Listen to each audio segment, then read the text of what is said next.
I'll talk about him a little bit later in the show, but let's keep it focused around VP because we want to talk about, obviously, since you joined and then Buster came back, it's just felt like you guys, this is how I look at it, right? Because we got to cover you guys in that RMR event. We got to focus on the growth of VP. And it was kind of, it kind of feels like you guys had the perfect storm because VP dropped off the radar towards the tail end of 2019, early 2020, right? The results kind of went down. Things weren't going fantastically. They were on the high of the major. They were dropping and spiraling down the rankings.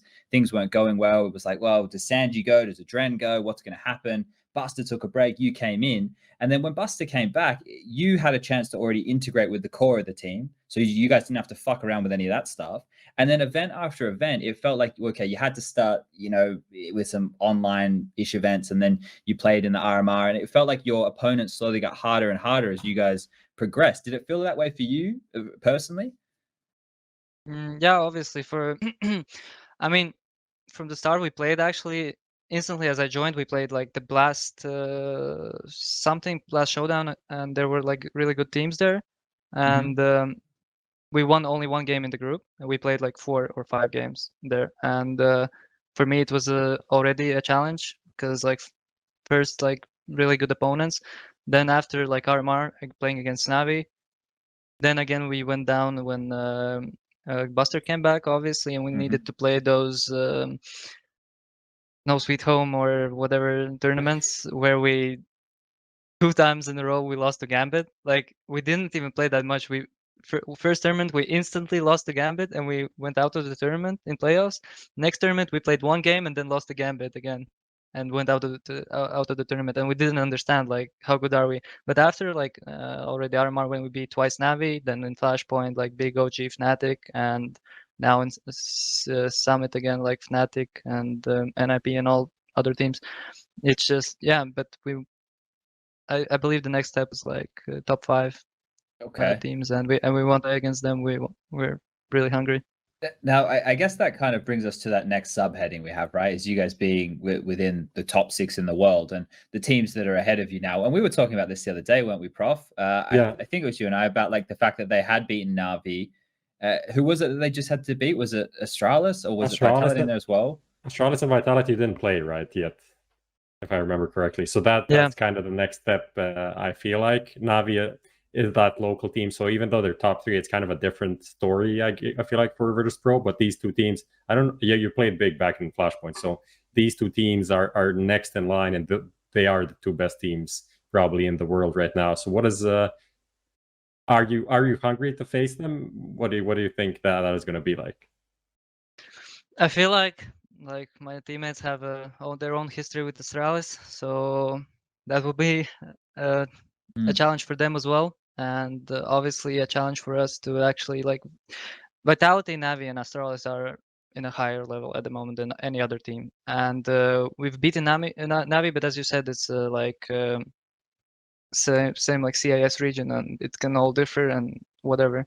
So we really want to like play against Astralis, mostly Astralis, obviously, because like for us Astralis is like gods of CS, and we want to win them, and Vitality as well. And we just, even if we lose, it's the start of the year. We can focus on like so much stuff to fix on after those games and win them next time. We want to win tournaments. We want to be better. We want to stay the best, and we want to be the champions. What do you feel like has been like the biggest difference in the past couple of, obviously you've won now 3 tournaments in a row, basically since Flashpoint.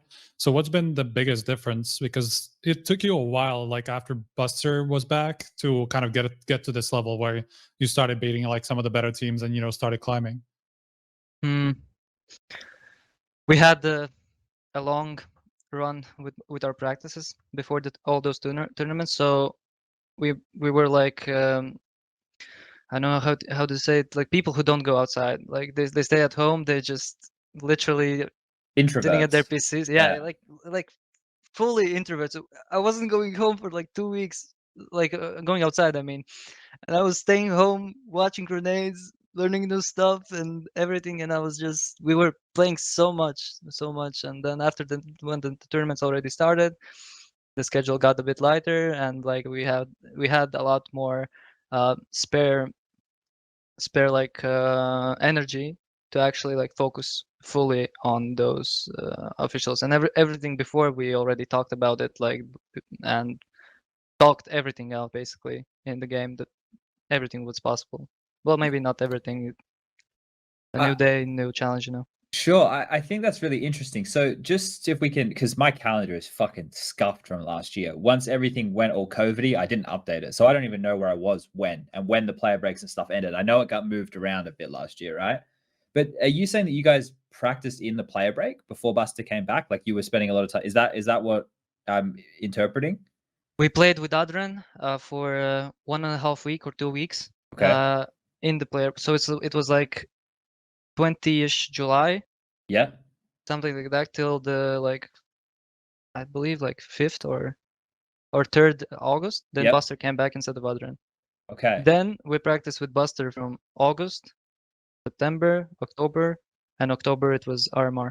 Okay. So that was quite the long lead in, and it sounds like you guys still practicing in the play break, where a lot of teams, you know, I guess with COVID, a lot of teams probably weren't taking time off. I'm sure they were probably relaxing and taking a bigger break, but it sounds like if you weren't leaving the house or anything, you guys were grinding really hard. Do you think that is this is such a softball question, right? But in terms of having teammates who are willing to go to the same level you are, is that where the team's at? It sounds like obviously you're really hungry to prove yourself, but the core of this team has already been to a major grand final. Is the hunger there on the same level? Is that how you've been able to get to this stage?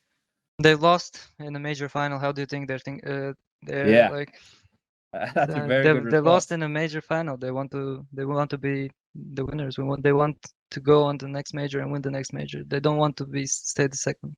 They don't want to be like top 30 team in the world. They don't need it. They want to be better. Yeah, well, I respect the fuck out of that, especially with what Kickit said, right? Like he turned down the whole Na'Vi situation. Like, so the goals of Virtus Pro are very clear. That is exciting to hear, right? Like you've just spoke with some fucking swagger, right? Like you've gone fuck everything else. We're here to win, and that's really cool. I don't think we hear that enough, really. Prof Strike, you want to jump in anyway here with their run, their streaks and all that? Yeah, just one thing about just in general, like a lot of these people who come in from like the lower tier, you know, before they get all the invites, you know, they don't really play as much, or maybe they still play a lot, we just don't see it. I'm not entirely sure. But still, like it's usually tends to be like a pretty big jump, you know, from when you go from like a team like a Prosto to Virtus Pro, where you just start playing a lot of the tournaments. You just get invited a lot to a lot of stuff. Was that a problem for you at first, like to get adjusted to that new schedule and stuff? Well, I mean, first we didn't get a lot of invites when I first joined, and now it started better. Obviously, more invites because of our progression in the rankings and wins. So I don't know. It's just I don't care. I'm just playing. I'm literally just tournament from tournament, practice to practice. I don't care. Is it hard to like, because I watched a lot of your guys' games, to be honest, and like when you were first being integrated, well, especially when Buster came back, like watching your games and stuff, even if it was the lower tournaments, it always felt like you guys were out just to fucking wreck people, right? Like, and then I've watched some of your games recently in Summit, and just like the poise, you guys are playing every game. It doesn't feel like you're fucking around at any point, is what I'm getting to. So obviously that's the mindset, right? Dustin, as the coach, is he? When I remember talking to him back in Berlin at that major, which feels like a fucking lifetime ago now, he seemed like a really level-headed kind of guy. Like as a coach, is he the one who's kind of making sure you boys are still doing this, or is it self-fulfilling? Is everybody, you know, able to maintain themselves in this situation? I'd say Dastan is actually focusing on that, but like we all understand that it doesn't matter. We're playing. I'm not gonna tell any team names. It doesn't matter. It doesn't matter if we're playing top 10 team in the world or we're playing top 50 team in the world. We just want to win and not fuck around. Okay. So that's the main thing, I think. All right. Well, I guess let's move into the next bit.